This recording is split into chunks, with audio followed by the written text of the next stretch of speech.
Hello friends, इस video में आप सभी का स्वागत है। आज की इस वीडियो में हम पीजी हिस्ट्री सेमेस्टर थर्ड के पेपर 13 के कुछ महत्वपूर्ण प्रश्न लेकर आया हूं, जो प्रीवियस ईयर एग्जाम में पूछे गए थे। ये तीनों प्रश्न दीर्घोत्तरीय प्रश्न हैं। पहला प्रश्न है, भारतीय राष्ट्रवाद की उत्पत्ति के लिए उत्तरदायी विविध कारणों और घटनाओं का उल्लेख कीजिए। दूसरा महत्वपूर्ण प्रश्न है, 1920 से 22 के असहयोग आंदोलन की प्रगति, कार्यक्रम और महत्व का वर्णन कीजिए। और तीसरा, मुस्लिम लीग के गठन की पृष्ठभूमि का आलोचनात्मक परीक्षण कीजिए। तो इन तीनों प्रश्नों के बारे में हम जानेंगे। और आप इस चैनल पर नए हैं तो इस चैनल को सब्सक्राइब कर लीजिए और इस वीडियो को अवश्य लाइक कीजिएगा। हमारा पहला महत्वपूर्ण प्रश्न है, भारतीय राष्ट्रवाद की उत्पत्ति के लिए उत्तरदायी विविध कारणों और घटनाओं का उल्लेख कीजिए। यानी कि राष्ट्रवाद, तो सबसे पहले समझे कि राष्ट्रवाद है क्या। तो राष्ट्रवाद का अर्थ होता है राष्ट्रीय चेतना का उदय। ऐसी राष्ट्रीय चेतना का उदय जिसमें राजनीतिक, आर्थिक और सामाजिक सांस्कृतिक एकीकरण का आभास हो, ऐसी चेतना, इसी को हम बोलेंगे राष्ट्रवाद बोलेंगे। भारतीय राष्ट्रवाद की उत्पत्ति 19वीं और 20वीं शताब्दी के दौरान अनेक सामाजिक, आर्थिक, राजनीतिक और सांस्कृतिक कारणों एवं घटनाओं के परिणाम स्वरूप हुई। इसने भारत को एकजुट किया और स्वतंत्रता संग्राम को मजबूती प्रदान की। नीचे राष्ट्रवाद की उत्पत्ति के प्रमुख कारणों और घटनाओं का विस्तार से उल्लेख किया गया है, जिसमें पहला जो है ब्रिटिश शासन की नीतियां। आर्थिक शोषण या फिर आर्थिक नीति कह लीजिए। ब्रिटिशों की नीतियों के कारण भारतीय उद्योग धंधे समाप्त हो गए, कृषि व्यवस्था नष्ट हो गई और लोगों की आर्थिक स्थिति बदतर हो गई। इससे जनता में असंतोष बढ़ा। दूसरा, राजनीतिक शोषण। ब्रिटिशों ने भारत पर प्रत्यक्ष शासन स्थापित कर दिया और भारतीयों को प्रशासन में कोई अधिकार नहीं दिया। यह अन्यायपूर्ण शासन राष्ट्रवाद को जन्म देने का कारण बना। दूसरा, सामाजिक और धार्मिक आंदोलन।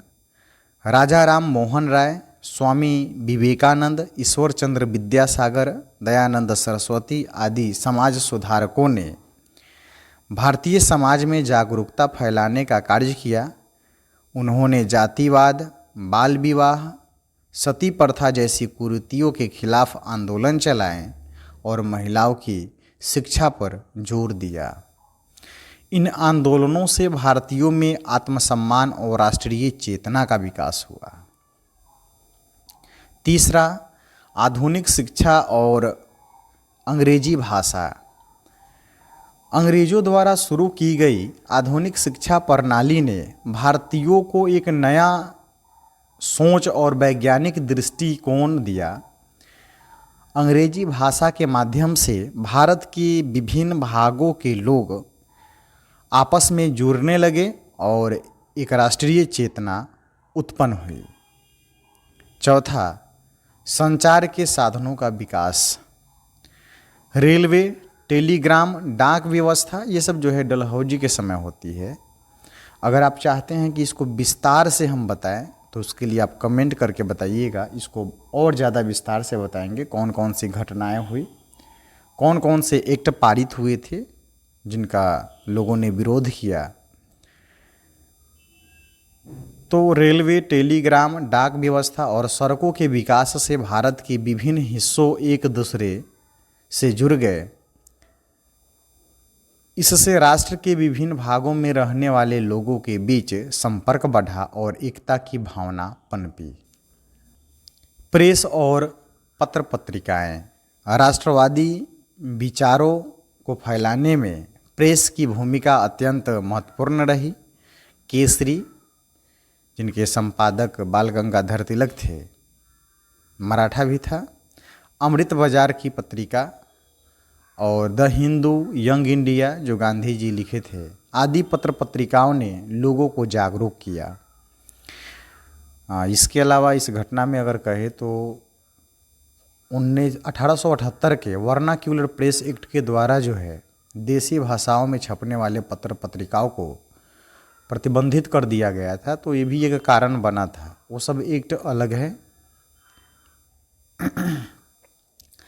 भारतीयों के प्रति ब्रिटिशों का नस्लीय व्यवहार अंग्रेज भारतीयों को हीन समझते थे और उनके साथ भेदभावपूर्ण व्यवहार करते थे। इससे भारतीयों के मन में विद्रोह की भावना और एकता की आवश्यकता उत्पन्न हुई। 1857 की क्रांति, यद्यपि यह संगठित राष्ट्रवादी आंदोलन नहीं था, परंतु इसने भारतीयों के मन में स्वतंत्रता की चेतना जागृत की। इसके बाद राष्ट्रवादी आंदोलन अधिक संगठित और विचारपूर्ण बनता गया और 8वां भारतीय राष्ट्रीय कांग्रेस की स्थापना। A.O. ह्यूम की सहायता से भारतीय नेताओं ने कांग्रेस की स्थापना की, जिसने राष्ट्रवाद को एक मंच और दिशा दी। कांग्रेस ने ब्रिटिश सरकार से अधिकारों की मांग की और धीरे धीरे यह स्वतंत्रता संग्राम का केंद्र बन गया। आगे बंग भंग आंदोलन जो 1905 में हुआ। ब्रिटिश सरकार द्वारा बंगाल का विभाजन किया गया, जिससे भारतीयों ने फूट डालो और राज करो की नीति के रूप में देखा। इसके विरोध में व्यापक जन आंदोलन शुरू हुआ और स्वदेशी आंदोलन को बल मिला। और अंतिम विश्व युद्ध और अंतर्राष्ट्रीय प्रभाव। प्रथम और द्वितीय विश्व युद्धों के दौरान भारतीयों ने ब्रिटिशों की सहायता की, परंतु बदले में स्वतंत्रता नहीं मिली। रूस की क्रांति, अमेरिका की स्वतंत्रता और फ्रांसीसी क्रांति से भी भारतीयों को प्रेरणा मिली। निष्कर्ष, भारतीय राष्ट्रवाद की उत्पत्ति कोई एक घटना या कारण नहीं थी, बल्कि यह अनेक सामाजिक, राजनीतिक, आर्थिक, धार्मिक और सांस्कृतिक कारणों का सम्मिलित परिणाम था। इस चेतना ने भारत को स्वतंत्रता संग्राम की ओर अग्रसर किया और अंततः स्वतंत्रता प्राप्ति में महत्वपूर्ण भूमिका निभाई। तो ये हमारा राष्ट्रवाद से संबंधित पहला उत्तर। और आप चाहते हैं कि इसमें और इसको डीपली बताया जाए, तो उसका भी हम नोट्स तैयार कर रखे हैं, जिसमें आपको विभिन्न एक्ट के बारे में, अधिनियम के बारे में बताएंगे, जिससे भारतीय जनता में आक्रोश पैदा हुआ। हमारा दूसरा महत्वपूर्ण प्रश्न है 1920 से 22 के असहयोग आंदोलन की प्रगति, कार्यक्रम और महत्व का वर्णन कीजिए। तो सबसे पहले प्रस्तावना लिखेंगे। असहयोग आंदोलन 1920 से 22 शुरू हुआ था, 1920 में, 22 में समापन हो गया। महात्मा गांधी के नेतृत्व में भारतीय राष्ट्रीय आंदोलन का एक महत्वपूर्ण चरण था। इसका उद्देश्य ब्रिटिश शासन के विरुद्ध अहिंसात्मक रूप से सहयोग समाप्त कर, यानी कि सहयोग नहीं करना, राष्ट्र को स्वतंत्रता दिलाना था। पहला, प्रगति। 1 अगस्त 1920 को गांधी जी ने आंदोलन की घोषणा की, असहयोग आंदोलन की। देश भर में हजारों की संख्या में सरकारी नौकरियों, पदवियों और उपाधियों का त्याग किया गया। वकीलों ने न्यायालयों का बहिष्कार किया। विदेशी वस्त्रों की होली जलाई गई और खादी को अपनाया गया। खादी जो वस्त्र था उसको अपनाया गया। शिक्षा संस्था का बहिष्कार कर काशी विद्यापीठ, जामिया मिलिया इस्लामिया आदि स्वदेशी संस्थानों की स्थापना हुई। कार्यक्रम, सरकारी विद्यालयों, कॉलेजों और नौकरियों का बहिष्कार किया गया। विदेशी वस्त्रों और सामानों का बहिष्कार किया गया। शराब और अन्य नशाखोरी का विरोध किया गया। स्वदेशी वस्त्रों और खादी को प्रोत्साहन मिला, स्वराज के लिए जनसाधारण अभियान चलाए गए, शांतिपूर्ण जुलूस और सभाओं का आयोजन किया गया। महत्व: देश भर में राष्ट्रीय चेतना का अभूतपूर्व प्रसार हुआ। यह पहला जन आंदोलन था जिसमें गांव-गांव तक लोगों ने भाग लिया। हिंदू मुस्लिम एकता का उदाहरण बना। भारतीयों में आत्मविश्वास जागा कि वे ब्रिटिश सत्ता को चुनौती दे सकते हैं। हालांकि 1922 में चौरी चौरा कांड के कारण आंदोलन वापस ले लिया गया, लेकिन इसने स्वतंत्रता आंदोलन को नई दिशा दी। उपसंहार: असहयोग आंदोलन ने भारतीय स्वतंत्रता संग्राम को जन जन तक पहुंचाया और अहिंसा के सिद्धांत पर आधारित संघर्ष की नींव रखी।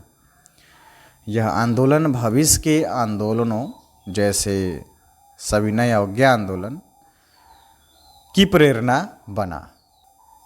तीसरा हमारा महत्वपूर्ण प्रश्न था, मुस्लिम लीग के गठन की पृष्ठभूमि का आलोचनात्मक परीक्षण कीजिए।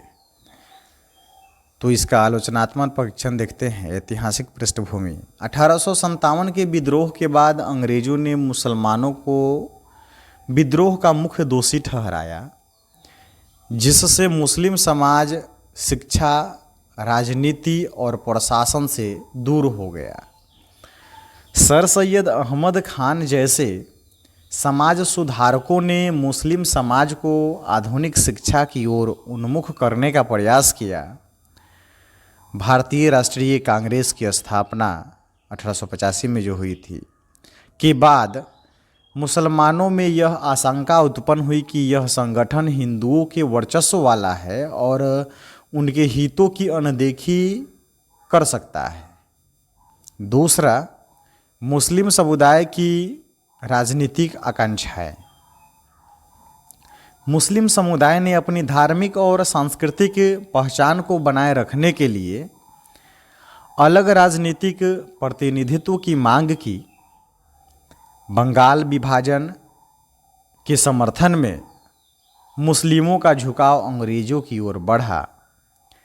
ब्रिटिश नीति का प्रभाव: फूट डालो और राज करो की नीति के तहत अंग्रेजों ने मुसलमानों को हिंदुओं से अलग किया। 1906 में शिमला प्रतिनिधि मंडल के माध्यम से मुस्लिम नेताओं ने अंग्रेजों से पृथक मताधिकार की मांग की। मुस्लिम लीग की स्थापना 1906 30 दिसंबर 1906 को ढाका में नवाब सलीमुल्लाह की अध्यक्षता में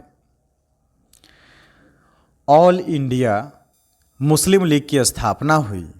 इसके प्रमुख उद्देश्य थे मुसलमानों के राजनीतिक अधिकारों की रक्षा करना, ब्रिटिश सरकार के प्रति निष्ठा बनाए रखना, मुसलमानों और अन्य समुदायों के बीच बेहतर संबंध स्थापित करना। अब इसका आलोचनात्मक परीक्षण। सकारात्मक पक्ष: मुस्लिम लीग ने मुस्लिम समुदाय को राजनीतिक मंच प्रदान किया। शिक्षा और सामाजिक जागरूकता के क्षेत्र में इसकी भूमिका सराहनीय रही। और नकारात्मक पक्ष में इसने सांप्रदायिक राजनीति को जन्म दिया। भारतीय समाज में एकता के बजाय विभाजन की भावना को बल मिला। इसके अलावा मुस्लिम लीग ने अंग्रेजों की विभाजनकारी नीतियों को बढ़ावा दिया, जिससे अंततः भारत का विभाजन हुआ। निष्कर्ष: मुस्लिम लीग का गठन तत्कालीन परिस्थितियों का परिणाम था, लेकिन इसके दीर्घकालीन प्रभाव भारत के लिए विभाजनकारी रहे। यह संगठन शुरू में मुसलमानों के हितों की रक्षा के लिए बना था, परंतु आगे चलकर यह सांप्रदायिक राजनीति का माध्यम बन गया। और इस तरह से हम 3 प्रश्नों का उत्तर जाने। इस वीडियो को लाइक कीजिए और इस चैनल को ज़रूर सब्सक्राइब कीजिएगा। जय हिंद।